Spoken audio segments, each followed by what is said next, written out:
అందరూ గమనిస్తూనే ఉన్నారు. ఇదే గతంలో చంద్రబాబు నాయుడు గారు ప్రభుత్వంలో ఉన్నప్పుడు ఏం జరిగిందో అందరికి గుర్తుంది. ఆ అసహనంతో జగన్మోహన్ రెడ్డి గారి ప్రభుత్వం ఎప్పుడు లేదు. అంగన్వాడీ ఉద్యోగులను ప్రభుత్వంలో భాగంగానే చూస్తున్నాము. ప్రభుత్వం ఏదైతే చాలా ప్రెస్టీజియస్ దీని కింద పెట్టుకుందో పేద కుటుంబాలకు, పేద మహిళలకు, గర్భిణులకు, బాలింతలకు, పిల్లలకు ప్రీ స్కూల్ యాక్టివిటీ దానికి సంబంధించిన దాంట్లో కీలక పాత్ర పోషించే ఉద్యోగులుగా పరిగణిస్తున్నాం. దానికి తగిన ఏర్పాటు కూడా జరిగింది, అందరూ గమనించారు. ఈ ఒక్కటి చేయలేనిది ఎందుకు చేయలేమో కూడా చెప్పాం. భవిష్యత్తులో దాని గురించి ఆలోచిస్తాం, దయచేసి విరమించమని చెప్పాం. తర్వాత ఇప్పుడు కూడా మళ్ళీ అదే చెప్తున్నాం. కానీ ఈరోజు చూసిన మెసేజ్లో చూస్తే జైలుకైనా పోతాం, ఇంకా ఏదైనా చేస్తాం, కానీ దీన్ని అయితే మనం కొనసాగించాలి అని చెప్పడం. దీని వెనుక మనకు జాతీయ పార్టీల మద్దతు ఉంది, వేరే రాజకీయ పార్టీలు కూడా మద్దతు ఇస్తున్నాయి, బరి కావాల్సిన అవసరం లేదనడం. అలాగే లాయర్లు కూడా వచ్చారు, లీగల్ కూడా ఫైట్ చేస్తామన్నాం. ఇవి ఇవి ఇవి ఎక్కడికి తీసుకుపోవు. ఇంకా సమస్యను ప్రెసిపిటేట్ చేసి మీకు ఏదైతే ధీమా ఉందో దానివల్ల వీళ్ళు ఏదైతే ఇచ్చారో దాని మీద వాళ్ళు చేయగలిగింది కూడా ఏమీ లేదు. ప్రత్యామ్నాయ ఏర్పాట్లు అయితే జరుగుతాయి, జరక్క తప్పదు. ఎందుకనేది కూడా చెప్తున్నాం. ఎందుకంటే ఇది మీరు ఎవరైతే డెలివరీ చేయాల్సిన సర్వీసెస్ ఉన్నాయో అవి రిసీవ్ చేసుకోవాల్సినవి లక్షలాది కుటుంబాలు ఉన్నాయి. వాటి గురించి ప్రభుత్వం పట్టించుకోవాలనే విషయం గమనించి ఈ రాజకీయ అజెండాకు బలి కావద్దు అని అందరికీ మరోసారి విజ్ఞప్తి చేద్దామని ముందుకొచ్చింది. ప్రభుత్వంలో భాగంగా ఉన్నారు, సేమ్ మున్సిపల్ ఉద్యోగులు కూడా అంతే.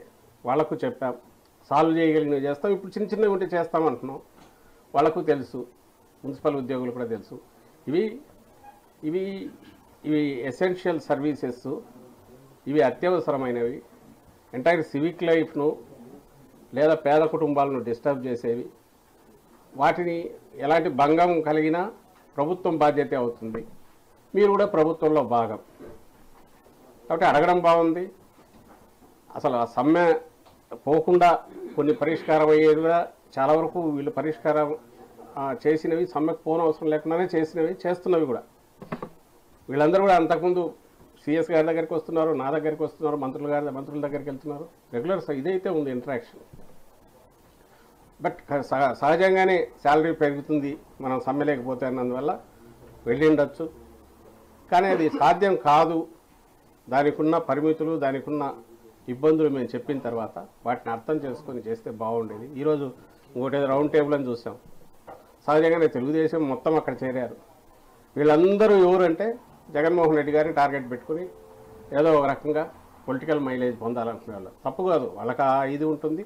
వీళ్ళది తప్పు కాదు. అది ఎన్నికల్లో రేపు ఎలాగూ అలాంటి నిర్ణయం తీసుకోవాలని వాళ్ళు, అది ఎవరి ఇష్ట ప్రకారం వాళ్ళు ఓటు వేస్తారు, దట్స్ ఎ డిఫరెంట్ ఇష్యూ. కానీ గవర్నమెంట్ యాక్టివిటీ ఏదైతే ఉందో, లేదా ప్రజలకు, పేద ప్రజలకు అందించాల్సిన ఇది కానీ, లేదా మున్సిపల్ వర్కర్స్ విషయంలో అయితే పారిశుద్ధ్యం అంటే సివిక్ లైఫ్కు, పౌర జీవితానికి సంబంధించినంత వరకు ఎఫెక్ట్ అయ్యే రకంగా అది కంటిన్యూస్ చేయడం అయితే దాన్ని రిజాల్వ్ చేయకుండా ప్రభుత్వం ఊరకైతే ఉండలేదు.